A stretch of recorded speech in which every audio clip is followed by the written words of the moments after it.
The moment arrives on a Thursday night with nobody watching. A number on a screen. No ceremony, no applause. Just Marcus and a portfolio that just crossed seven figures. He tells his family at dinner 2 weeks later. He thinks it will feel like sharing good news. The room goes quiet in a way he has never experienced before. The money did not change him. It changed how every person at that table processed him. That shift, invisible but total, is what this video is about. 80% of millionaires are first generation wealthy. Most grew up in households where money was always tight. What nobody prepared them for is what happens to the family when one person breaks the pattern. Three things happen when you become the first millionaire in your family. The asks begin, the resentment arrives, the distance grows. Not in every family, but in enough of them that it deserves to be named. This is not about blaming family. It is about understanding the psychology underneath so you can protect both the money and the relationship. 3 weeks after the dinner, the first message arrives. His older brother, a debt that has been building for 2 years. You're the only one who could help right now. Saying no to a stranger costs you nothing emotionally. Saying no to the brother who drove you to school for 3 years is a different calculation entirely. The ask is simple. The weight behind it is not. Marcus helps. $3,000. He tells himself it is a one-time thing. What he does not know yet is that the first yes sets a precedent that is almost impossible to walk back. The first yes is not just financial. It communicates a role. I am the one who helps. Once that role exists in the family, it is very difficult to remove without conflict. Month 4. His cousin. A car repair. $1,500. Marcus is keeping a mental count now. He did not expect to be keeping a count. Once the number is known, some family members unconsciously begin to see your wealth as a shared resource. Not out of greed, out of a deeply human assumption that family resources belong to the family. In many communities, financial success carries a genuine cultural obligation to the group. This is not manipulation. It is a different framework for what money is for. Naming it honestly is the first step to navigating it. Month 8. His parent. A home repair that has been delayed for years. The amount does not matter. This is the ask that changes the texture of the relationship permanently. The parent ask carries everything: love, duty, guilt, gratitude, sacrifice. It is not a financial transaction. It is an emotional one. And emotional transactions do not follow financial logic. Resentment does not arrive as anger. It arrives as a comment at Thanksgiving that almost sounds like a joke.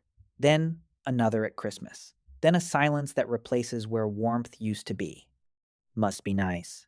3 words, said with a smile. Everyone laughs. Marcus laughs. Nobody addresses what just happened in that room. Watching someone you grew up with succeed in ways you have not activates comparison. It is involuntary. It is completely human. And it is not actually about Marcus. It is about the mirror he has become. Marcus is not the target of the resentment. He is the mirror. What the family member is actually feeling is the gap between their own life and what they thought it would be. Marcus just made that gap visible.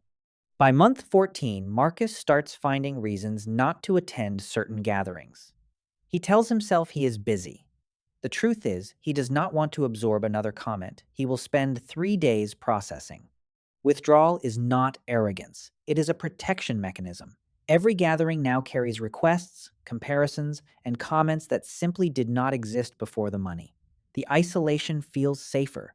It is also one of the most painful parts of first-gen wealth. Building wealth sometimes costs you the easy belonging you had when everyone was in the same financial place. That is a real loss. It does not get enough acknowledgement. The loneliness begins to ease when Marcus finds people who are walking the same path. Not because they are richer, because they understand the specific weight of being the first. As your financial reality changes, you need people who share the new challenges, not instead of your family, alongside them. This feels like betrayal. It is not. It is the natural evolution of a growing life. Not every family member responds the same way. Some ask, some resent, some are genuinely proud and supportive. Identify which circle each person belongs to and respond accordingly. Decide in advance how much you give to family annually and treat it as a gift, not a loan. Family loans cost you the money and the relationship. Once the annual amount is reached, the answer is genuinely and lovingly no. A family loan always costs more than the amount. The hidden cost is the awkwardness at every gathering, the power shift in the relationship, and the resentment if repayment stalls. Give it as a gift or not at all. The honest conversation is hard once. Avoiding it is hard every month for years. I love you, and here is what I can do, and here is why I cannot do more. That conversation preserves both the money and the relationship. Family resentment has a shelf life. Most of it softens over 2 to 3 years if the wealthy family member stays humble, avoids displaying wealth, and remains genuinely present. Living modestly is not just financial strategy. In a family context, it is relationship strategy. The flashy new car does not just cost money. It costs the next 3 family gatherings. 3 years later, the gatherings are smaller. The people at the table are the ones who were genuinely proud, not the ones who processed him as an ATM. The warmth is real again. The family does not end. It restructures. The relationships that survive the first 3 years of first-gen wealth are often deeper and more honest than anything that existed before. 4 things protect both the wealth and the family. Never announce the number. Decide family giving as an annual budget. Stay humble and present, and build a peer group who understands the journey. The $1 million is not what changed the family dynamic. The money made visible a gap that was already there in values, in choices, in outcomes. The money just made it undeniable. Marcus sits at the same kitchen table, same laptop, same portfolio.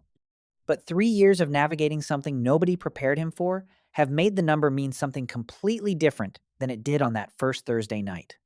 First-gen wealth buys options, security, and a change starting point for the next generation. And it reveals with sometimes uncomfortable clarity who your real people actually are. The family members who asked, resented, or created distance, most of them are not bad people. They are people reacting humanly to something none of you have ever navigated before, including you. 80% of millionaires walked this exact path. Most never talked about it. The silence made it harder.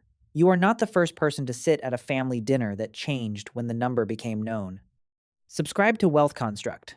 Share this with someone building toward their first million who needs to know what might come with it. Has your family dynamic changed as your financial situation improved? Drop it below anonymously if you prefer. You are not as alone in this as the silence suggests. New videos every day. The real math. Always. I'm Professor Alex. This is Wealth Construct. Wealth Construct. The real math. Always.